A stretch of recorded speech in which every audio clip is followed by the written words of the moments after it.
Tá gravando agora. Eu separei um materialzinho só para a gente conversar, para a gente ver, para que a gente discuta quais são as coisas que nós podemos fazer, tá? Então, eu vou apresentar isso e depois nós vamos conversar. Se vocês quiserem, durante a apresentação, interromper, não há problema nenhum, podem interromper com alguma fala, com alguma pergunta, e eu vou falando, e se ninguém interromper, no final a gente discute. Mas podem interromper, não tem problema nenhum. Então, eu tentei... Peraí, deixa eu só colocar. Eu tentei colocar o seguinte. O que é a nossa liga? Ela tem por finalidade complementar, atualizar, aprofundar, difundir conhecimentos e técnicas em embriologia, genética médica, laboratorial, medicina fetal, genética clínica, embriologia clínica, bem como o estudo aprimorando os conhecimentos aos integrantes quanto à semiologia e à fisiopatologia dos principais grupos de doenças relacionadas. Eu peguei isso do material de vocês, tá? Eu copiei do material de vocês. Então, quais são as coisas que nós podemos discutir na nossa liga? Então, o assunto seria patologias embrionárias, que eu posso até combinar com vocês, de numa outra, por exemplo, num outro dia, a gente rediscutir as patologias embrionárias, tá? Que não seria... Aí nós marcamos uma data para fazer isso. Mas eu estou à disposição para discutir. Vocês tiveram comigo aula, mas ela ficou lá no passado e eu posso rediscutir com vocês, colocar as principais patologias embrionárias. Medicina fetal clínica é uma coisa que a gente vai discutir, tá? A medicina fetal clínica. Eu botei assim, desenvolvimento de técnicas como cariótico e ensaios enzimáticos em células fetais e determinação dos metabólitos no líquido amniótico, e a ultrassonografia propiciaram o diagnóstico pré-natal de várias patologias. Então, essas técnicas todas fazem parte da nossa liga para discutir. Então, vamos começar falando de ultrassonografia. Então, eu trouxe aqui uma imagem de uma sala de ultrassonografia. Está aqui o equipamento que se usa para fazer ultrassonografia. E ultrassonografia é um assunto importante para a nossa liga, já que a gente vai falar de embriologia. A ultrassonografia é a forma da gente verificar a imagem do concepto e ver nessa imagem do concepto alguma patologia, né, que existe. Então, está aqui uma imagem, todo mundo já deve, de alguma forma, ter visto isso, uma paciente e um ultrassonógrafo funcionando. Tá? Então, tem o ecrã ali, onde o ultrassonografista, quer dizer, obviamente é o obstetra que faz isso no consultório, e esse obstetra, usando o ultrassonógrafo, ele vê numa tela a imagem da ultrassonografia. Então, trouxe aqui uma imagem, tá? Vocês já devem ter visto alguma, de um conceito já bem avançado, vocês estão vendo a cabecinha dele aí, uma parte do corpo. E a ultrassonografia evoluiu muito, tá? Eu me lembro quando eu comecei, na verdade, eram uns borrões.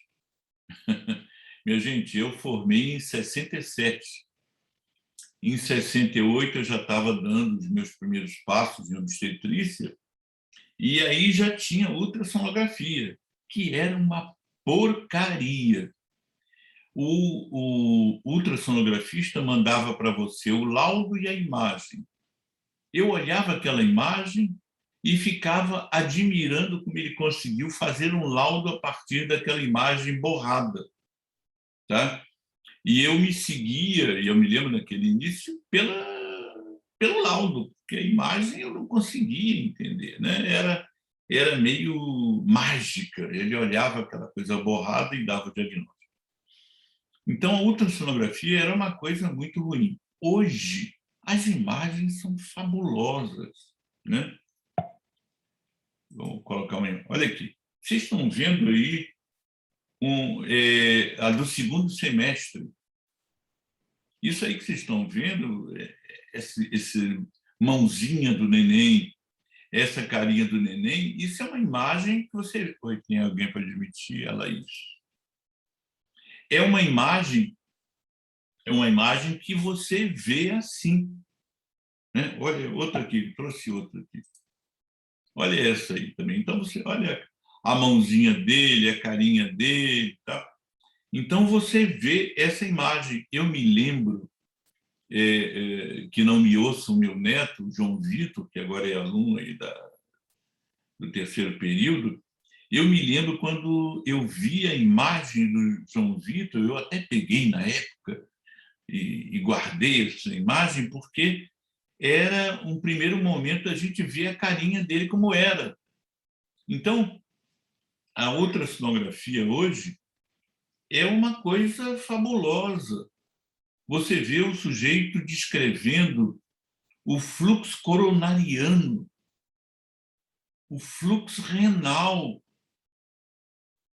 a hipófise do conceito é um negócio muito pequeno, o sujeito descreve uma hipófise.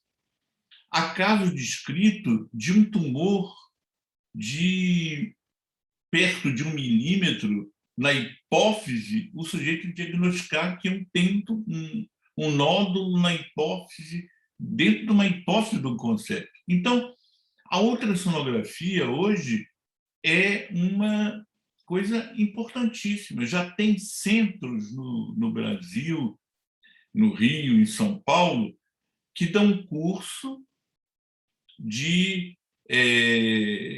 residência em ultrassonografia.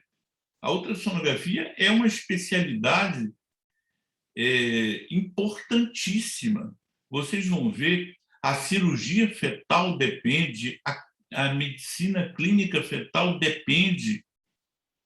Os pediatras que trabalham com clínica fetal dependem da ultrassonografia.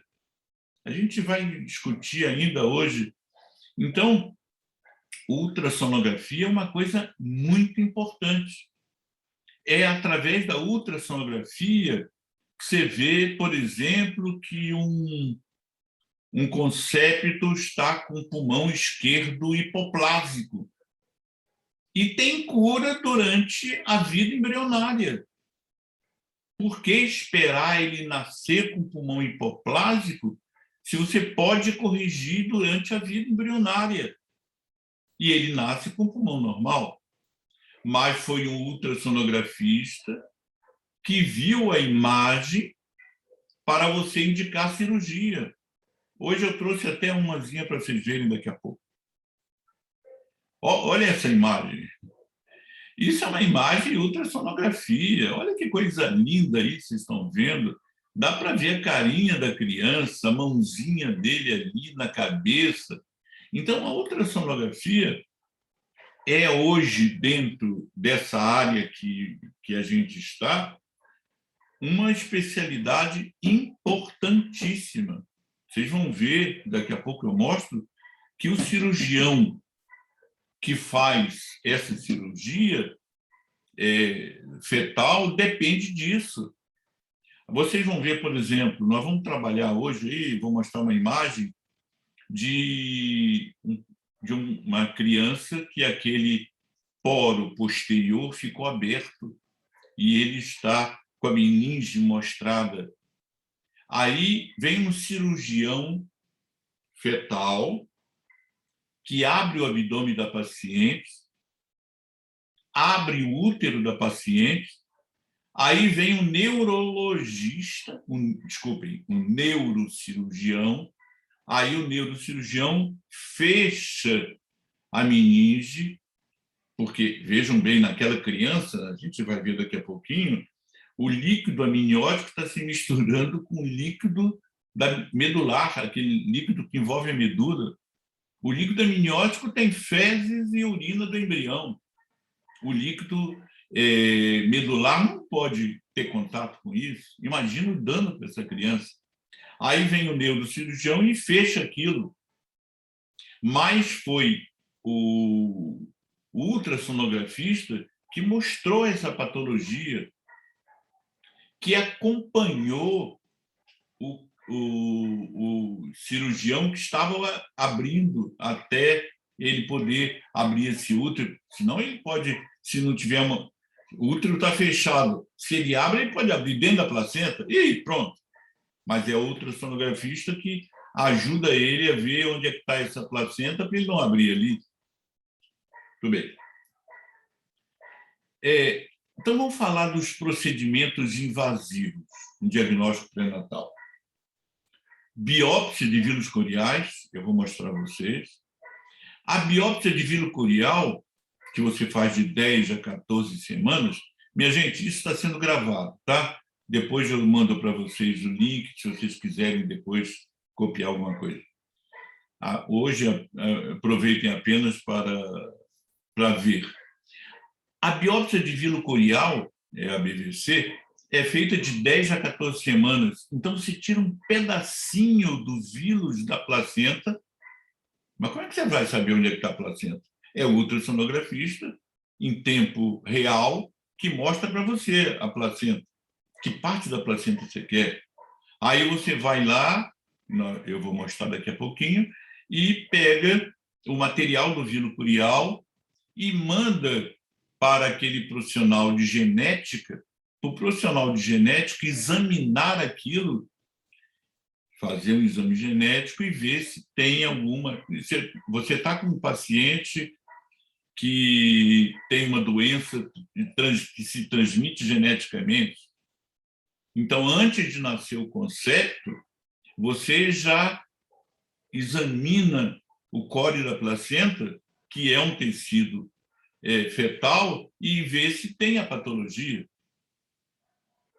Amniocentese, essa segunda imagem aí, que você faz de 15 a 16 semanas, na amniocentese você tira líquido amniótico. Imaginem, tem uma hiperhidramia, tá? E se tem uma hiperhidramia, vai comprimir tóxico da criança, vai comprimir o chefe da criança. Então, você, através da amniocentese, você tira líquido. Essa foi um dos primeiros procedimentos invasivos que fizeram, a amniocentese. Agora, para fazer uma amniocentese, tem que o ultrassonografista, em tempo real, te mostrar onde é que você pode entrar você vai entrar com uma agulha, tá, dentro do útero. Então, a pessoa você entra e fura a cabeça da criança? Não. Você, em tempo real, está vendo, e aí você vai no líquido amniótico e tira o excesso de líquido amniótico, por exemplo, que é essa, ou tira líquido amniótico para mandar para o geneticista examinar isso. Cordocentese. Eu botei assim, a partir de 18 semanas. A cordocentese, você vai lá você entra no útero, vai lá no cordão umbilical, tem 2 pontos que você pode pegar, você vai lá no cordão umbilical e tira sangue. Gente, eu disse tira sangue. Mas a cordocentese hoje permite que faça transfusão sanguínea nessa criança, em alguns problemas de incompatibilidade de RH e ABO. Então, você faz uma transfusão sanguínea, transfusão na criança pelo cordão umbilical. Por que esperar nascer se você pode resolver antes? Vamos lá. Então, aqui, uma amniocentese. Uma imagem à esquerda e uma ampliada à direita. Vejam aí. Então, eu entro lá na cavidade amniótica e tiro o líquido da cavidade amniótica. Mas, estão vendo ali na esquerda o ultrassonógrafo? O ultrassonógrafo está me dizendo onde eu posso entrar com a agulha. Se a pessoa, eu vou lá e furo o abdômen da criança, eu vou lá e furo o tórax da criança, furo o coração da criança. Não, eu vou furar, e o ultrassonografista está me mostrando em tempo real, ele está lá na sala, e aí eu vou e entro no líquido amniótico e aspiro o excesso, se for o caso, ou aspiro para fazer um exame desse líquido amniótico, né? Tudo bem. Esse é a amniocentese. De novo, outra imagem de amniocentese, mas o que eu estou tentando mostrar é isso. O transdutor do ultrassom, da ultrassonógrafo, está ali, e eu estou entrando com a agulha sem preocupação. Eu sei, eu estou vendo onde é que eu estou entrando. Cordocentese.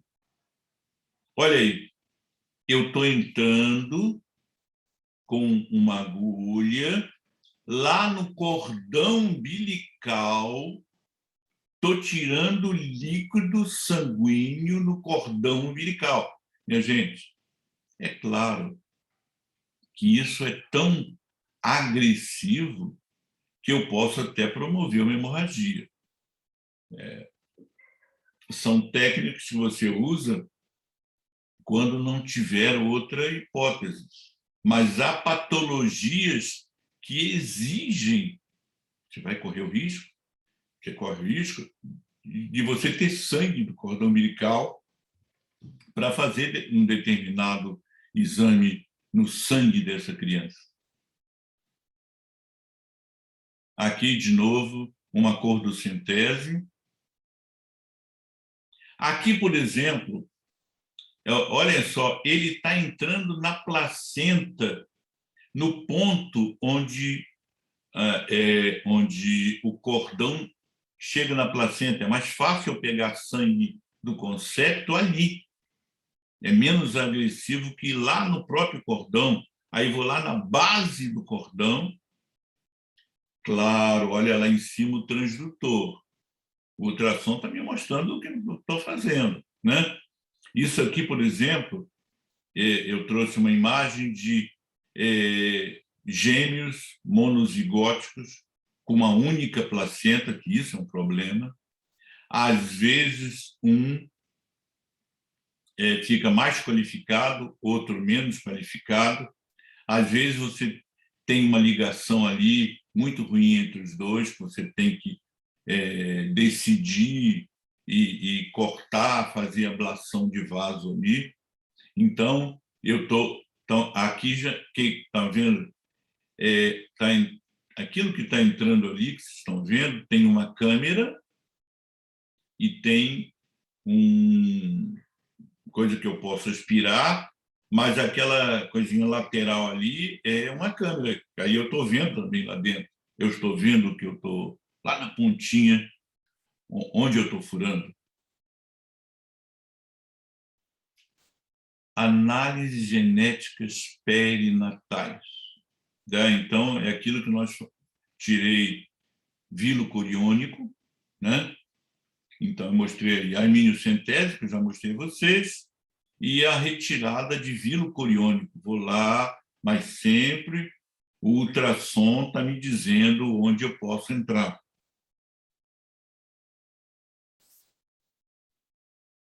As anomalias cromossômicas são muito frequentes na espécie humana, sendo, olhem só, responsável por 50% dos abortamentos espontâneos. Em torno de 6% dos casos de anomalias congênitas e por 5,6% a 11,5% das mortes perinatais. Então, o diagnóstico de uma anemia, de uma anomalia cromossômica é importante. Pode ser até que esse conceito você vai perder, mas você vai ter uma história em função da próxima gravidez dessa mulher, tá? Olha aqui, isso é uma cirurgia. Estão vendo? O cirurgião tirou a criança, ele abriu o abdômen, fez um fanistio, abriu o útero, tirou a criança. Essa criança aí tem um problema pulmonar, ele vai insuflar esse pulmão, tá? Estão vendo ali a cânula colocada e vai lá na traqueia dele. Aí ele resolve esse problema dessa oclusão. Depois pega essa criança e devolve para dentro do útero da mãe. Olha aí, é mais ou menos aqui é a mesma coisa feita sem abrir o abdômen. Estão vendo? Ele está mandando uma cânula. Olha as imagens da esquerda, as 3 imagens, mostrando que ele está mandando uma cânula lá na traqueia do pulmão, na traqueia da criança, tá? Para insuflar aquele pulmão, conforme for. Então, eu mostrei uma em que se abria, botava a criança lá fora, e uma imagem que você faz a mesma coisa sem tirar a criança para botar depois. Claro que aqui é muito menos cruento, mas as estatísticas mostram que o resultado é melhor quando você abre e põe a criança lá fora. É mais fácil e os resultados são melhores. Outra coisa que eu queria discutir com vocês. Estou trazendo uma patologia aí em que está a medula, por um erro, está na imagem da esquerda e na imagem da direita. Essa medula, na imagem da esquerda, só fez um cisto do líquido amniótico. Na imagem da direita, aquela caldequina está de fora. Isso é uma coisa que hoje no Brasil já existe até residência desse tipo de tratamento.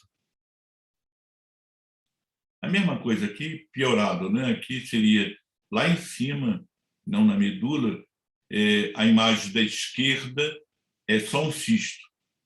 A imagem da direita aí já é mais grave, que o tecido nervoso entrou dentro do cisto. Muito bem. Olhem essas 2 crianças. Essas 2 crianças são 2 irmãos. Primeiro nasceu o Pedro, o da direita de vocês, o menino. O Pedro nasceu e descobriu-se que ele tinha uma meningocele. Ele tinha uma abertura nesse polo posterior. Se descobriu e, quando ele nasceu, no dia seguinte ao nascimento, o neurocirurgião fechou isso. Muito bem. Esse garoto, porque já foi fechado no pós-natal, mesmo que foi no dia seguinte, mas esse garoto ficou com sequelas neurológicas do membro inferior. Esse garoto ficou fazendo fisioterapia durante muito tempo para poder andar. Conta-se na história dessa família que essa família morava no Paraná, não morava numa cidade pequena, agora não me lembro qual era, que não tinha como tratar essa criança. O marido abandonou o emprego, conseguiu emprego em Curitiba, onde tem um serviço que faz isso. E aí, quando nasceu a criança lá em Curitiba, já o neurocirurgião, no dia seguinte ao nascimento, operou esse garoto. Mesmo assim, ele ficou com sequelas neurológicas. Muito bem. Aí veio a Ana. A próxima gravidez nasceria a Ana. Vocês estão vendo a cicatriz do Pedro, feia. A cicatriz da Ana, menos feia, mais bonitinha. A Ana, os pais levaram o maior susto quando o ultrassonografista disse que a Ana estava dentro do útero com o mesmo problema. Aí, o que eles fizeram com a Ana? Trataram cirurgicamente a Ana dentro do útero. Aquilo que eu disse, abre o abdômen, abre o útero. Abrir o útero é uma coisa muito cuidadosa, porque você tem que pensar na próxima gravidez dessa mulher, que pode romper o útero. Então, a preocupação do obstetra é essa. Muito bem, abriu o útero, operaram a Ana no útero, devolveu a Ana para o útero no 5º mês, e ela foi até o 9º mês. E nasceu a Ana. Olhem o resultado. Peraí, cadê? Eu pulei. Olhem o resultado. A Ana, operada dentro do útero da mãe. O Pedro, estão vendo aí a dificuldade dele para ele andar? O Pedro, operado depois do nascimento. E o Pedro foi operado no dia seguinte ao nascimento, não deixaram ele crescer para operar essa meningocele depois, não. Foi operado no dia seguinte. Olha o Pedro, o resultado. Olha a Ana, o resultado. Andando, normalzinha, tal. E os dois tinham a mesma patologia que eu mostrei a vocês. Era essa patologia aqui. A patologia da direita que vocês estão vendo. Os dois eram da direita.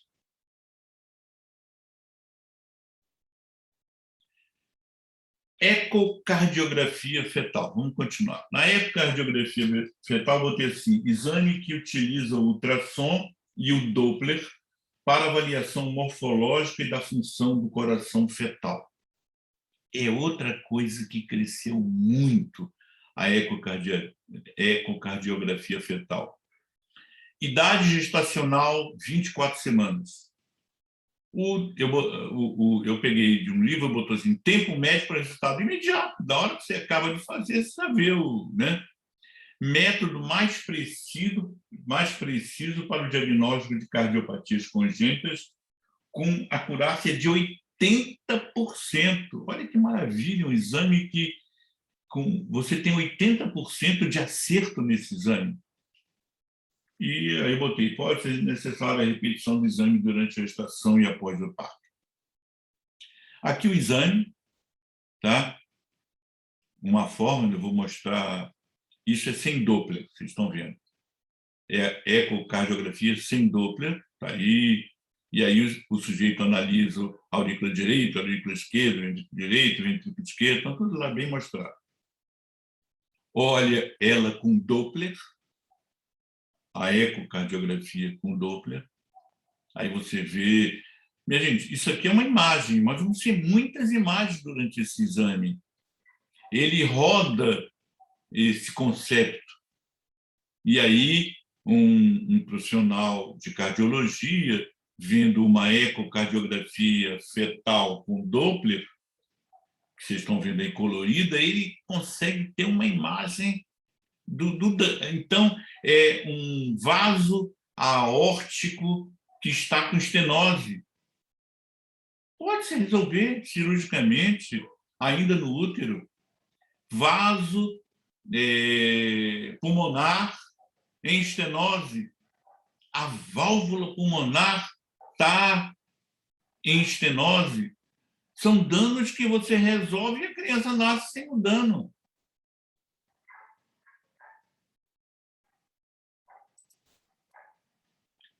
Ecocardiografia fetal com Doppler. Olha a parte arterial, a parte venosa. Oi, peraí, eu fiz alguma bobagem que eu saí do PowerPoint.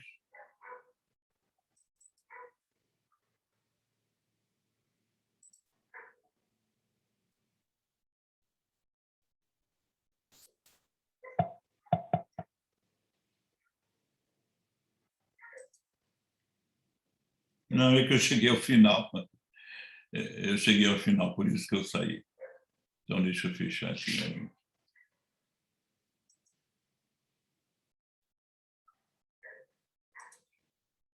Tudo bem. Deixa eu abrir mais. Minha gente, eu passei rápido, né? Não queria cansar vocês, eu passei rápido por alguns campos, e com certeza há muito mais campos, né? Eu não falei nada de genética, e a genética hoje é uma coisa seríssima no diagnóstico pré-natal. Eu fiz obstetrícia desde o início até daqui a pouquinho, né? Eu agora estou com 78, mas mais ou menos com 60 e poucos anos eu fechei consultório. Eu primeiro fechei de obstetrícia, fiquei só com ginecologia, depois eu até a ginecologia e fiquei só no ensino. Mas eu tive a oportunidade de ver a evolução dessas coisas, né? E hoje o diagnóstico de patologia embrionária é muito importante. Quantos conceptos que nascem com patologias seríssimas? Então, por exemplo, hoje, patologia urológica. Há umas patologias urológicas que podem ser resolvidas dentro do útero.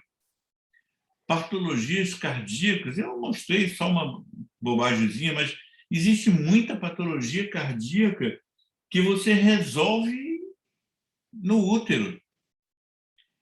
Imagine uma criança que nasce com exófalo, com falocélio, não sei se se lembra, quando as alças estão fora do abdômen. Imaginem uma mãe que vê o seu filho nascer com uma onfalocele.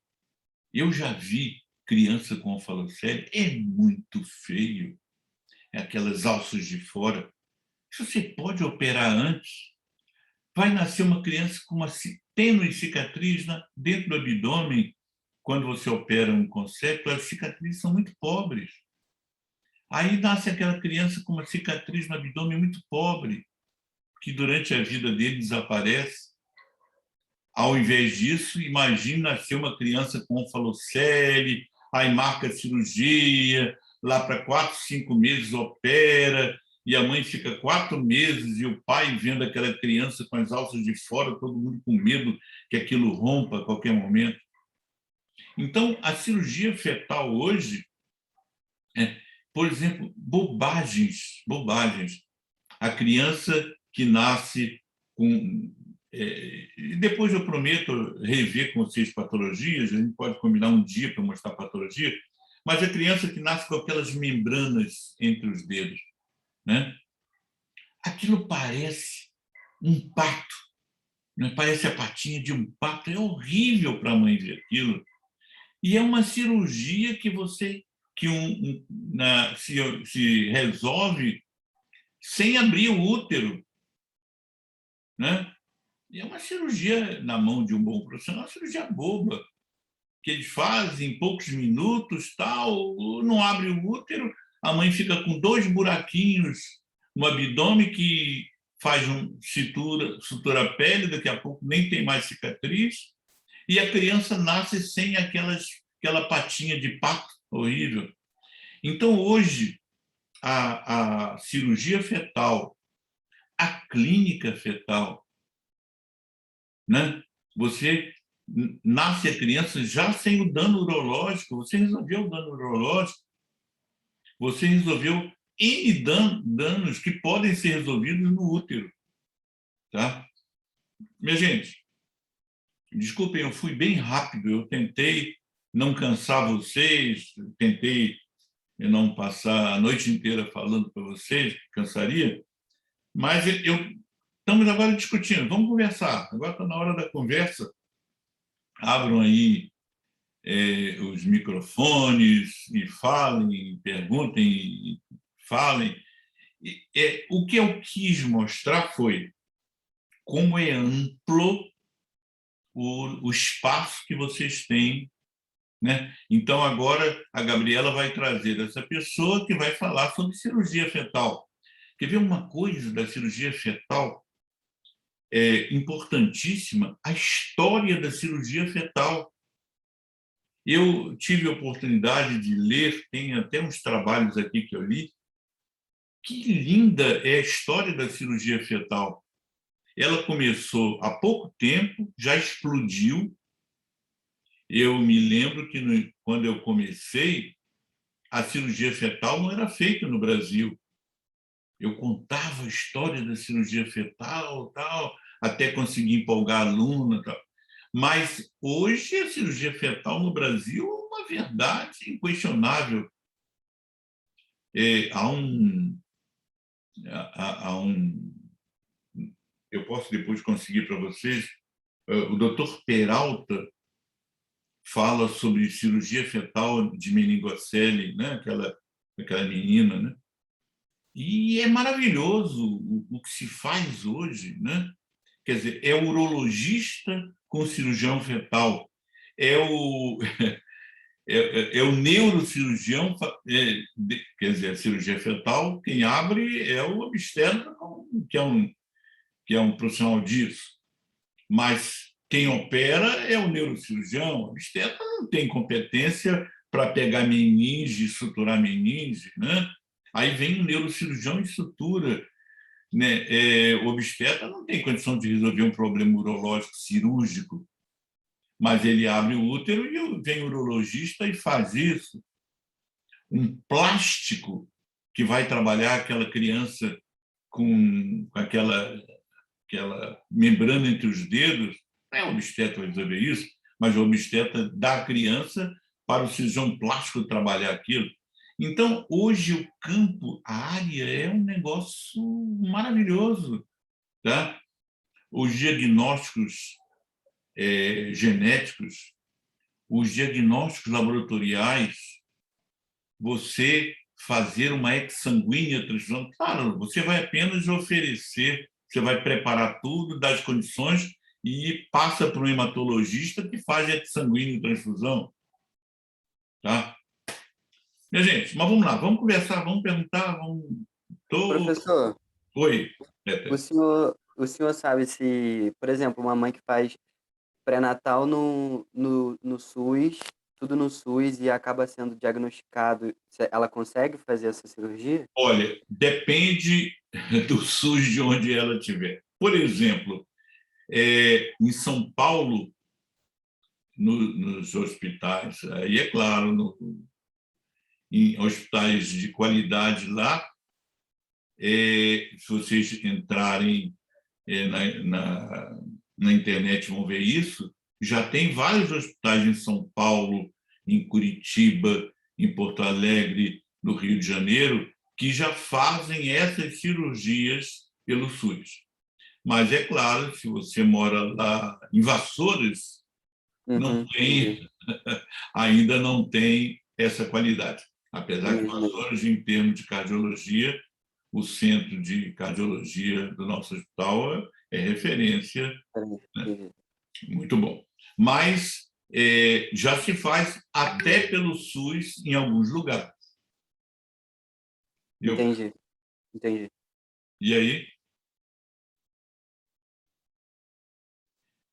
minha gente, não sei se eu consegui abranger muitas coisas, eu quis apenas jogar em cima de vocês uma visão ampla do campo imenso que tem, tá? Olhe, minha gente, um campo que eu me lembro ter conversado numa primeira conversa lá para vocês, um campo que, de uma certa forma, nos envolve, que são as patologias genéticas, os danos genéticos. Alguns danos genéticos se podem resolver ainda no útero, mas nós, profissionais de patologia embrionária, temos, de uma certa forma, um grande envolvimento nisso. É uma coisa que a gente pode, não vai dar para esse ano, mas quem sabe no ano que vem, eu trazer alguém que possa falar sobre essas complicações de patologia genética, né? Que todos nós, eu não vou dizer vocês, mas eu tenho os meus bloqueios, confesso, né? A gente começa a ver esses trans aí, eu tenho alguma dificuldade de absorver isso, pela minha idade, talvez. Mas hoje isso é um negócio muito sério. Há indivíduos que não viajam para uma homo dessas pelo simples prazer, né? Eles viajam por patologias embrionárias que eles têm, tá? Você vê garoto e garota que com 2, 3 anos mostra tendências e você vê que o fator genético está aí, nem que seja o genético hormonal, quanto o genético que deu danos físicos.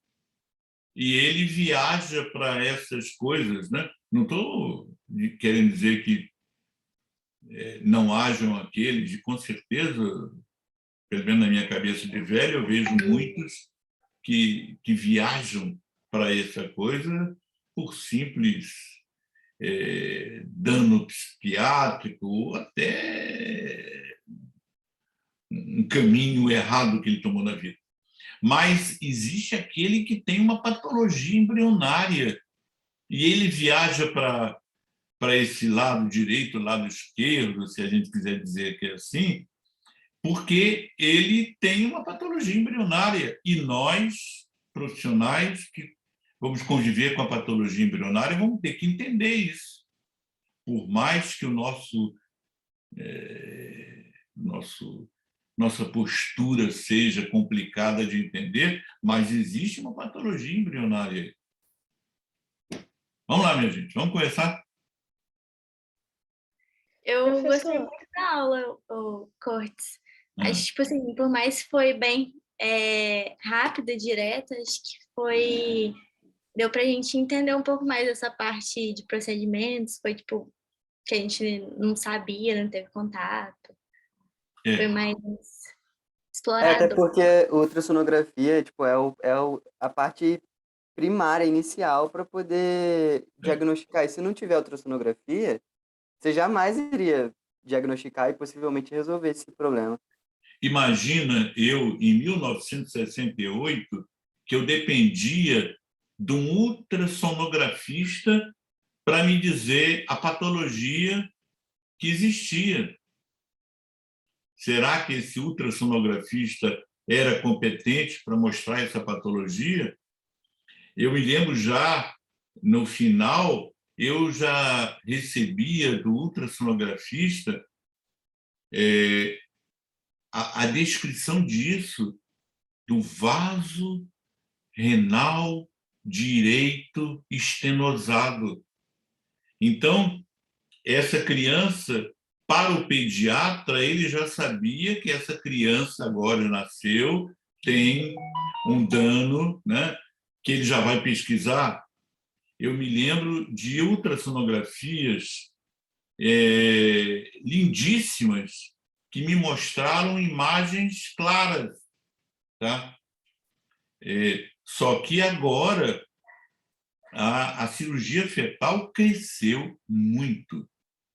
Cirurgia fetal, clínica fetal são especialidades médicas. Ainda não é assim tão reconhecida por muitos, até pela ignorância, né? de médicos que não sabem. Mas em grandes centros, em bons centros, a cirurgia fetal resolve muita coisa, tá? Aquilo, por exemplo, que eu joguei aí para vocês, exsanguíneo transfusão, você resolvendo um problema de RH em útero, né? Então, são coisas que são maravilhosas no mundo atual e que vocês, que daqui a pouco vão estar se formando, podem pegar um desses caminhos, né? Caminhos que, por enquanto, estão ainda pequenos, mas daqui, vocês formarem daqui a 3, 4 anos, e com mais uma residência de 1, 2, 3 anos, esses caminhos já vão estar muito mais ampliados do que a pobreza que eu falei aqui. Tá? Então, essa área que vocês estão curiosamente estudando é uma área muito rica, muito rica. Vamos ver essa profissional que você vai trazer, Gabriela, de medicina fetal, vamos ver quanto ela nos traz, né? Eu acho que trazer, mesmo que vocês não vão aprender ultrassonografia numa live, mas vamos trazer um ultrassonografista, um que tenha experiência com a miocentese, cordocentese, alguém que vai para a sala de cirurgia, não faz apenas aquela ultrassonografia de consultório que eu, obstetra, já fazia. Não, aquela ultrassonografia da sala cirúrgica, que ele está lá acompanhando, o cirurgião depende dele, o obstetra vai fazer a miocentese, depende dele. Então, quem sabe trazermos alguém que nos dê uma luz interessante sobre isso, né? Eu joguei umas imagens para vocês, alguma coisa que eu conheço, mas eu não sou ultrassonografista, né? Não tenho competência nessa área, mas quem sabe, vamos trazer um ultrassonografista aqui, né? Existem serviços maravilhosos com ultrassonografistas que podem nos dar essa imagem, né? É muito interessante trazer, tipo, até para dar uma aula, que a gente pode, às vezes, dar aula aberta, ou então só de convidado, vai ser muito, muito interessante. Muito interessante, são assuntos interessantes, né? A clínica fetal né, é um negócio sério. O cardiologista que pega e descreve uma ecocardiografia fetal e diz o que tem que ser feito. Ele diz, inclusive, olha, essa criança tem que ser no 5º mês operado porque ele tem uma estenose do vaso aórtico. Se resolve uma estenose do vaso aórtico, né? E imagina aquela criança que tem um defeito de diafragma e, por isso, as alças foram lá para o tórax, estão comprimido aquele pulmão. Isso é muito grave, mas hoje já se opera esse diafragma. Por que deixar essa criança nascer com uma hérnia diafragmática que pode matá-la lá no berçário? Se você pode operar esse diafragma no 5º mês de gestação? Então, a clínica fetal é um caminho que está crescendo muito, né? A cardiografia, a cardiologia fetal, né? Um obstetra ele pode examinar a criança, na visão do obstetra, fazer o diagnóstico que, pelo que ele recebeu, que existe um dano cardiológico nessa criança, mas aí ele pode se assessorar de um cardiologista fetal, que aí vai dizer o tratamento que deve ser feito. Não vamos esperar nascer. Isso dá para esperar. Não. Vamos operar no 5º mês. Tá? Então, essa área de patologia em geral, né? Patologia respiratória, digestiva, né? Minha gente, há uma criança nos Estados Unidos que deve estar agora com uns 11 anos de idade, que vive numa bolha, e essa criança ele tem ectopia cordis, ele tem um coração ectópico. Normalmente, ectopia cordis é natimorto. Mas essa criança tem uma ectopia cordis. Se essa criança tivesse sido operada em útero, a ectopia córtica é apenas a somatopleura que não fechou aqui. Essa somatopleura podia ter sido fechada, ao invés de ele passar o resto da vida numa bolha, porque ele está com o coração de fora. Como é que ele vai sair andando aí pela rua com os germes todos? Mas se tivesse sido feito o fechamento da somatopleura em útero, essa criança não estaria na bolha hoje. Então, essa área que vocês escolheram para brincar e trabalhar é uma área maravilhosa, maravilhosa. Então, eu acho que quando nós ouvimos alguém falar de um assunto, como hoje, eu falei do geral e vocês já abriram imensas hipóteses. Imagine quando nós começarmos a pegar cada um desses profissionais, que a gente vai trazer esse profissional, não o coach, coitadinho, que só sabe de patologia embrionária. Nós vamos pegar aquele sujeito que faz cirurgia fetal, aquele sujeito que faz clínica fetal, aquele que trabalha com ecocardiografia fetal, que é um cirurgião fetal. Se nós começarmos a trazer aquele que trabalha com genética, aliás, já tem um assunto que vocês já estão preparando para o dia 18 nisso. Acho que é dia 18, não estou me lembrando bem agora. Acho que é dia 21, né? Eu acho que é 21, isso. Desculpa, eu esqueci a data. Mas é alguém de genética. Será que ele não vai nos suscitar a chamar alguém dentro da área mais especializada? Então, eu acho que nós temos, para as nossas próximas reuniões, um caminho enorme de hipóteses de gente para a gente trazer, tá? E agora eu acho que é o momento de vocês preocuparem em trazerem mais colegas. Quanto mais gente tiver ouvindo, maior será o grupo. Vocês, com certeza, serão sempre aqueles que vão dirigir, que vão decidir. Mas é bom que tenha um grupo grande, né? Vocês vão fazer um grande bem a outras pessoas que vão abrir também os horizontes deles. Então, Vamos lá. então, em relação a essa questão que o senhor falou sobre trazer mais pessoas, a gente tem até a questão da prova, né, para poder admitir outras pessoas, que a gente tem um número limite. Só que esse semestre a gente não conseguiu fazer por conta do tempo. A gente não ia ter tempo suficiente. Mas a gente pode convidar, como o senhor falou hoje, que a gente podia convidar alguém para ver, se alguém quisesse, né? Assistir. Assistir, participar da... Assistir às lives vocês podem convidar. Agora, para o próximo semestre, a gente já faz a coisa mais organizada. Isso. Porque, na verdade, acabou o ano, né? Temos um setembro que está explodindo, temos outubro, novembro, dezembro, que estão enrolados, ninguém vai ficar preocupado.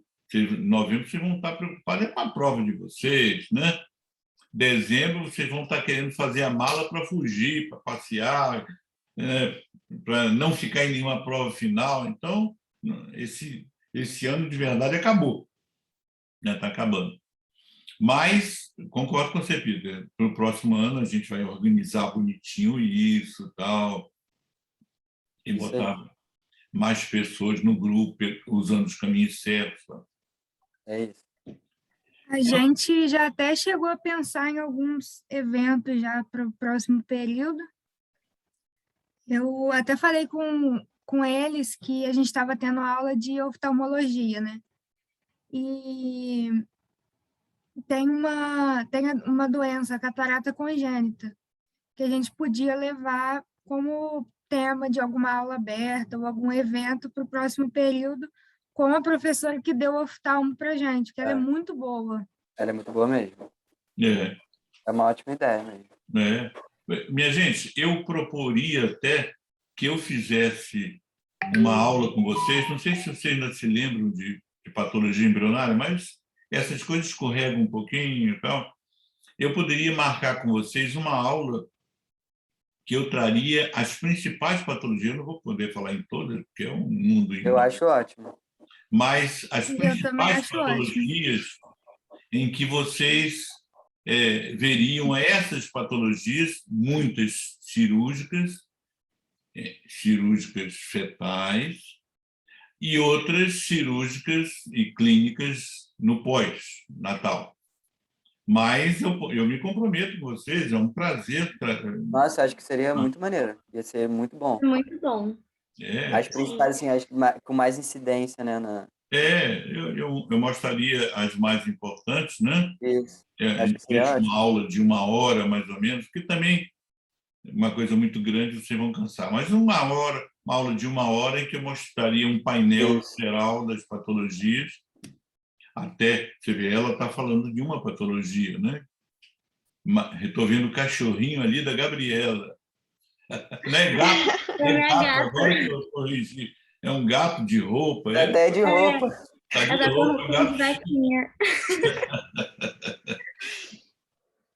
Mas, Professor, por favor. eu fiquei com uma dúvida. Tipo assim, naquela hora que você mostrou que tinha como operar a criança e depois devolver para o útero, eu fiquei tipo assim, gente, eu não tinha ideia que isso podia acontecer. Olha, Eu- Aí eu as fiquei duas. tipo, como que você faz? Tipo, e o líquido e o útero para suturar de novo? Eu fiquei tipo, gente, como assim? Olha só, Pedro. Há duas cirurgias. A de céu aberto, é aquela que eu mostrei. E há a cirurgia que você põe o transdutor, põe tudo lá dentro e opera. São duas hipóteses. Naquela que você ficou incomodada com a criança de fora, né? Se abre o abdômen, um fanistil. Fanistil é aqui é a abertura de um lado a outro, né? Fanistil, que você tem muito, com fanistil você fica com um campo muito grande aberto. E aí você vai no útero, e aí o ultrassonografista está te dando os caminhos, e você, para você não abrir onde está a placenta, não imaginou? Você abre e corta a placenta, hemorragia, perdeu a gravidez. Aí o ultrassonografista te mostrando, você abre o útero, tira o concepto, opera ali, ele da patologia que você está operando. Aí você vai fazer normalmente você vai chamar um profissional, se é neurocirurgia, o que for, você chama o profissional que vai fazer para você, devolve a criança ao útero, sutura a bolsa. Quando você abriu, você tira líquido, aquele líquido amniótico, mas você vai ter perda. Aí você mistura o líquido amniótico a um soro fisiológico, fecha a bolsa e coloca o líquido amniótico mais o soro fisiológico, já que você teve uma perda de líquido amniótico, coloca tudo lá dentro, sutura o útero camada por camada, faz um plano bem feito, não vai dar um fechamento grosseiro, não. Você fecha uma primeira, fecha um endométrio, você vai fechando as camadas até que fecha a serosa, tudo bem fechadinho, aí fecha a parede abdominal, tá? Então, é claro que essa tua paciente, na próxima gravidez, você não vai ter coragem de deixar ela ter um parto vaginal, né? Porque aquele útero foi rasgado. Você não vai ter essa irresponsabilidade. Aí você vai, já indica na próxima gravidez dela uma data que você faz uma cesárea sem deixar esse útero contrair. Porque o útero, quando contrai, ele começa o istmo, tem assim um corpo, o colo e no meio o istmo. Esse istmo vai afinando, afinando, afinando, afinando, né? Porque lá em cima vai contraindo. Você não vai deixar ela entrar em trabalho de parto, não. Aí você faz uma cesárea e está resolvido, tá? Então, não se preocupe, não. Isso é uma coisa que se faz, né? É claro que um obstetra vai estar preocupado com isso. Não é uma simples cesárea, é uma abertura radical do útero. Na cesárea, você faz um picote e abre num caminho ali no istmo. Quando você faz uma cesárea, o istmo está bem aberto. Você tem uma lâmina fina de músculo e se abre aquela lâmina fina e fecha ela toda. Não precisa nem fechar em camada, que ela está fininha. é diferente de um útero do 5º mês, que não está em trabalho de parto. O corpo e o colo se continuam, não tem um istmo, não tem uma parte mais afinada. Então, aí, a preocupação com o fechamento é bem diferente. Então não tem, tipo, problema nenhum mulher ter o parto cesárea e depois ter um normal, né? Lógico. Não. No parto cesáreo, você entra lá no istmo, você entra pegando o músculo fininho, tá? Porque normalmente você faz uma cesárea de alguém que está ou em trabalho de parto ou em pródromos de trabalho de parto. Então, o músculo já foi sendo repuxado, já está fininho ali, né? Aí você abre em transversal. Esse não é, você vai abrir em longitudinal, é diferente. Entendi. Mas vocês viram, nós temos um campo imenso para discutir, tá? Bem, minha gente, eu prometi a vocês fazer essa reunião sobre patologia. Agora, quando? Dia 7. Professor, daqui 15 dias vai ser o evento. Aí depois, 15 dias depois desse evento, vai ser o outro de genética. Aí a data que daria é 4 de novembro.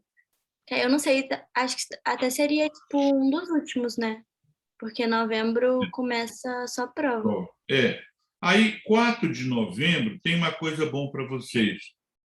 Vai ser 1 hora, mesmo que vocês tenham uma prova nos próximos dias, vai ser 1 hora que vocês vão perder. Eu não vou começar às 7 horas, acabar meia-noite. Não, é um negócio de 1 hora.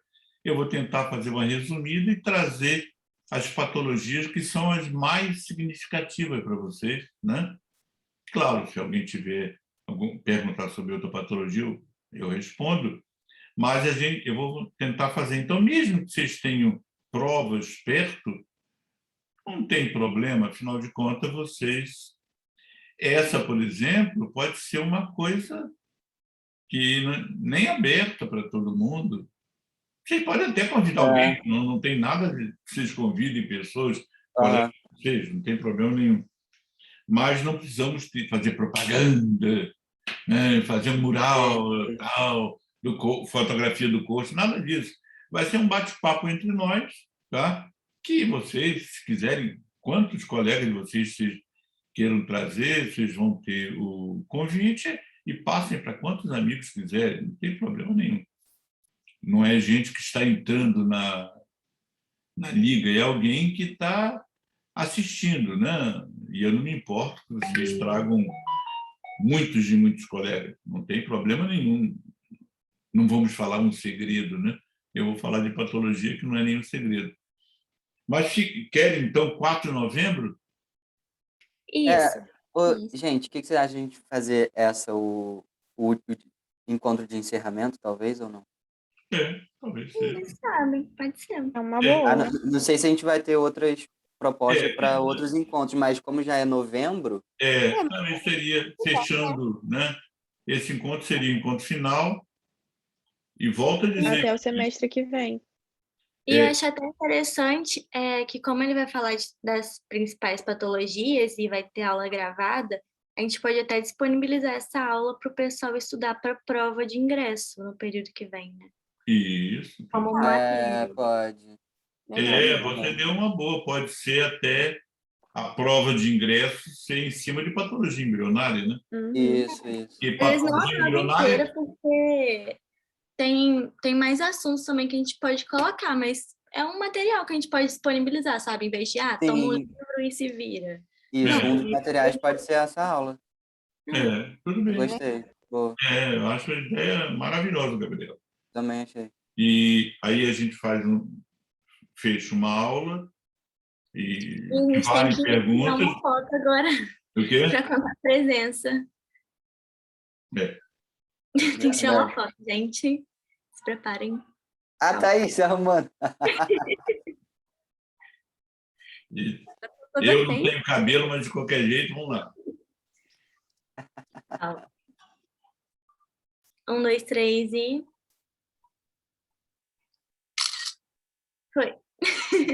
Gente, Imagina.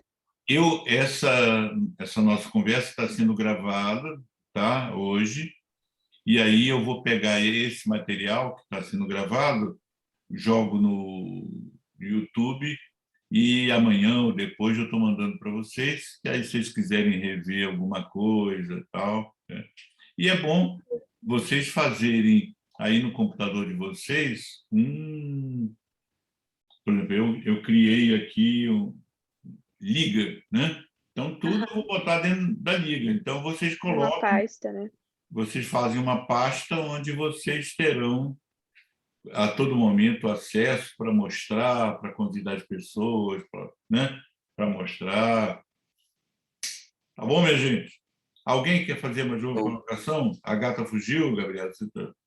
não, Não tá ali, ó. E aí? Alguma pergunta? Não, só te agradecer, professor. Foi muito bom a aula hoje. Exatamente. Que bom. Foi ótimo, professor. Eu amei as Professor. imagens que você colocou no seu slide. Eu fiquei muito intrigada, porque eu realmente nunca tinha ouvido falar nisso. Foi muito interessante. Eu tentei resumir, não queria ser chato, não queria ser uma coisa muito... Né, gente? Um abração grande. E Tchau, gente.